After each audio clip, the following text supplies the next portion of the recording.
And the Nations League has been, well, on this radio station, has been much maligned since its inception. But I think, regardless of what Kevin De Bruyne might have said, and that might have been taken out of context, I think the Nations League has been a rip-roaring success story for UEFA, and they get a lot of things wrong. They do, and I agree with you, and I said this on air the other day that I'm all for it. I love it. It's another trophy, it's a tournament, you're in it to win it, and yeah, Kevin De Bruyne's comments, I don't know if they were taken out of context or he meant the timing of the games, but 4 games in 10 days, I'm really looking forward to this.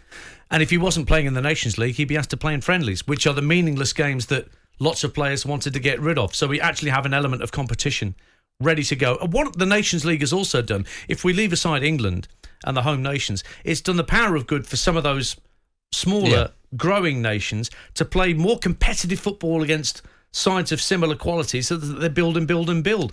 You look at a game like cricket where Sri Lanka took years and years to get up to a level that the established test nations were because they kept having to play the established test nations who just wiped the floor with them. And that's what international football's problem has been, that you put San Marino in a World Cup qualifying group with England or with Italy, it's just becomes an exercise in keeping the score down rather than learning anything. Yeah, you want to see it competitive, and I think this is the main thing. It's a competitive. There's a trophy at the end of it. I think it's very much. There's a bit of snobbery towards it, and I look at it the equivalent of the Europa Conference League as well. That it's a new trophy. No one really knows what it's about. They don't really know the ins and outs of it, and a lot of people turn their noses down at it. And for me, I like it. It replaces the friendlies that wasn't competitive enough, and now you've got games where, last game against Hungary, 1-1 at Wembley. I think it was in October. This is a big game for England. It's competitive. The players love to be away with the international. I'm all for it. Kevin De Bruyne's comments, I don't know what he meant by it really. I know he's tired. He's had a long season, but you're a fantastic player. You're a good player. You get called up to all these games. You're in every tournament for your club. So you're a victim of your own success, really. And I think you need to kind of have that chat with the Belgian national coach, and say, look, I need a rest. Don't go public over that. You've picked your 11. I have, yes. For today, haven't you? Now, 4 games in 10 days. I find it impossible to think that anybody, certainly in the outfield positions, will start all 4 games. I know Harry Kane will want to, but Jordan Pickford might start all 4 games. But how strong are you going with the 11 you've picked today? Well, I've gone quite strong with the 11, if not the strongest team I can think of out the squad we've got, only to get off to a good start. We've got today, then Tuesday against Germany. That's the only question mark I put in it, that Germany is coming up, that perhaps Gareth Southgate will want to play his strongest team against Germany. But I think get off to a great start, and I've gone quite strong today. Go on, I've gone Pickford in goal. I think he's our best goalkeeper. I think he never lets us down. I heard Darren Bent speaking the other day saying in his lifetime he's probably the best England goalkeeper. And you know what? You got David Seaman. I kind of agree with that. Pickford playing international football for England, never lets him down, never makes a mistake, and I'm with him on that. And Gareth persisted with him when his club form was definitely going off a cliff at Everton. Absolutely, and kind of he built his confidence back up playing for England, which is normally the opposite. Funny that. I wonder whether Harry Maguire might suffer the same. Yep. Harry Maguire is playing for me tonight, and I think Maguire and Stones, I think there are 2 centre-halves that's available. I know Tomori and Guehi, which I'd like to have seen either or of those, particularly Tomori. I'd like to see him, and I'm sure he will in the 4 games. Me too, yeah. The 2, I've gone 4 at the back, so Maguire and Stones with Kyle Walker right back. Okay. More so Trent Alexander-Arnold's obviously played a lot of games, so give him a rest on this one, and Reece James will feature as well. Kieran Trippier left, which I look at it and think, why Mings weren't in this squad? I don't know, because I played with Mings when I was at Ipswich, where he was essentially a left back. He gets up and down. He assisted me on one of my only goals on my return to Ipswich.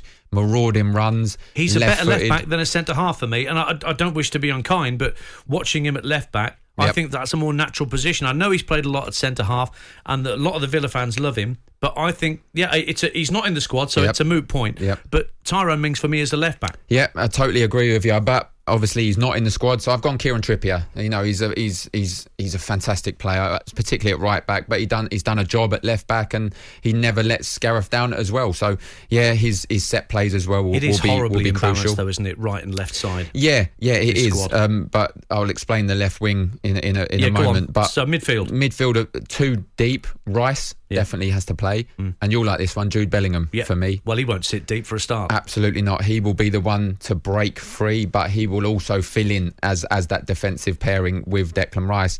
I'm not for the two deep midfielders. I just don't think we need to play probably that way. More in front of a back four than a back three. You wouldn't need to. Mind you, we've done it more than enough, haven't we? England played two holding midfielders in front of three centre halves. Yep. But when you've got just two centre halves, then I can see the point a bit more. But Bellingham, the shackles are off with him. He can play. Absolutely. But yeah, look, you're pushing an open door with me on Jude Bellingham. For me, Jude Bellingham is a future England captain. I think I heard the way he spoke in an interview with Darren Lewis the other day, and he phenomenal. Absolute brilliant to hear a young man speak the way he is, and I think he'll stay at Dortmund, but I think he'll get a huge move in the near future. What we could do with the money, so the sooner the better. Exactly. From the cash flow. But no, absolutely outstanding. In front of those two, I'll have Mason Mount, and again, because Bellingham likes to break forward, I think Mount can be the one to just interchange with him, and he has defensive responsibilities. All right, so Bellingham and Rice are your two. The three in front of that? The three in front, obviously Mount in front of those two. Yeah. I'd have Jared Bowen on the right. Okay. Looking forward to seeing him have his debut, and I think we will, particularly in the four, but tonight I would play him. And the left, I'd go Saka. I know Sterling's struggling a little bit, so if it wasn't Sterling, I'd go Saka because Trippier's left back. We've got a right-sided left back. I think you have a left footer to play left wing in front of him. He can build, and when Kieran Trippier gets forward, you know what Saka's like in defence as well, so he can get back. That's true. And of course, Harry Kane has to start. All right, one goal needed for Harry Kane to join Wayne Rooney on half a century. Of course, Rooney ended up with 53. Yep. We'll talk more about Harry Kane during the course of the show. So there's Darren Ambrose starting 11. So you've got Pickford in goal, Walker, Maguire, Stones and Trippier, Rice and Bellingham, Bowen, Mount and Saka and Kane up front. I did well to remember that. You did actually. You didn't even write them down. I didn't have to write them down.